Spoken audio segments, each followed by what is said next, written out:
देखो, हमें बहुत ही अच्छी एक्टिंग करनी होगी। ठीक है, अंदर जाते ही शुरू हो जाना। हाँ मैं समझ गया। देखो, तुम दोनों की आवाजें सुनकर मोहल्ले वाले आ गए हैं पूछने। आ रही हूँ। खुश आमदीद। मुझे तुमसे कोई बात नहीं करनी। जिससे फोन पे पूरा पूरा दिन बातें करते हो, जाके उसी के साथ रहो। मेरे पास आने की जरूरत नहीं है। अरे कितनी बार कहा है कि वो सिर्फ मेरी दोस्त है, लेकिन तुम्हें मेरी बात पे यकीन क्यों नहीं आता? मुझे इस बात से कोई फर्क नहीं पड़ता कि वो तुम्हारी दोस्त है या नहीं। तुम्हें बात नहीं करनी चाहिए थी। ऐसा ही आयशा, सब मर्द एक जैसे होते हैं। हाँ, बिल्कुल एक जैसे होते हैं। तुम ये लोग मर्द। मुझे पागल कर दोगे। अगर मैं फूल लेकर आ गया तो क्या होगा? तुम हमेशा अपनी फैमिली के सामने मुझे नीचा दिखाने की कोशिश करती हो। आपने मुझे बेवकूफ बनाया, मुझे धोखा दिया। मैं आपको कभी माफ नहीं करूंगी रजा। भाई, ये आपने बिल्कुल भी अच्छा नहीं किया। भाभी को धोखा दे रहे हैं आप। करीम, तुम देख रहे हो ये किसी और को मेरी भाभी बनाना क्या चाहते तुम हैं। भी मुझ पर शक कर रही हो आशा? साइकियाट्रिस्ट के पास गया था मैं, सुना तुमने? ताकि मैं अपने गुस्से पर काबू पा सकूं, लेकिन मुझे लगता है कि इलाज की जरूरत मुझे नहीं बल्कि तुम लोगों को है। सुना तुमने? रजा, अब क्यों आवाज दे रही हो उसे? क्या जरूरत थी इतना झगड़ा करने की? ओह, मुझे तो लगता है कि इस घर की रिवायत है कि घर के मर्दों को खामखा गुस्सा दिला देना। नहीं बेटा, ऐसा पहले कभी नहीं हुआ, लेकिन आज पता नहीं अचानक ये कहाँ से आ गई बात। अब बस कीजिए आंटी, बहुत हो गया। मैं इतने गुस्से में इसके पीछे आया कि जूते भी नहीं बदल सका। अगर तुम चाहते हो कि मैं तुम्हारी इज्जत करूं, तो तुम्हें अपनी किसी भी दोस्त से बात करने की जरूरत नहीं है। अब यहाँ क्यों खड़े हो? चलो जाओ यहाँ से, निकलो यहाँ से। मैं तुम्हारी शक्ल तक देखना नहीं चाहती। निकल जाओ। आयशा बेटी, क्या कह रही हो तुम?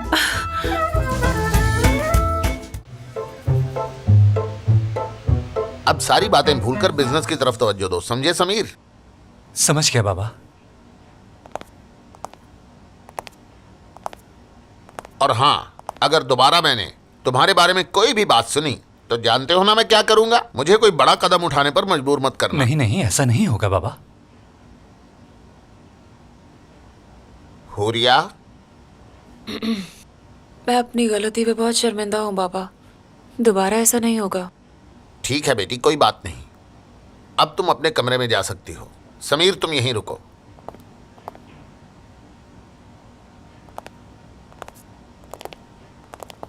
शाम बखैर बाबा।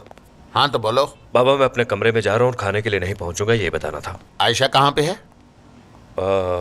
अपनी माँ के घर है। हमारा फिर झगड़ा हुआ। ये झगड़ा कैसे हो गया? दोपहर के खाने तक तो तुम ठीक थे। इस बार मामला उससे मुख्तलिफ है बाबा, मगर मैं आपको नहीं बता सकता।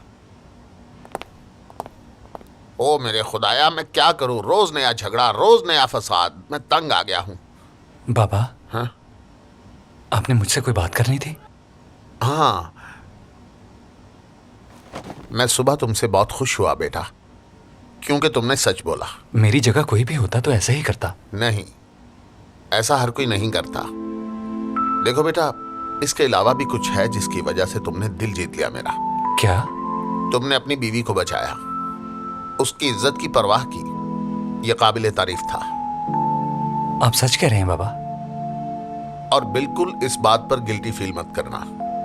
बीवी क्या सोचती है, बाप क्या सोचता है, इसकी परवाह मत करना। अस्तगफिरुल्लाह बाबा, कैसी बातें कर रहे हैं आप? ऐसा होता है बेटा, हक पे बोला करो मेरा प्यारा बेटा। चलो अब जाओ अपनी बीवी के पास। गुड नाइट बाबा। गुड नाइट बेटा।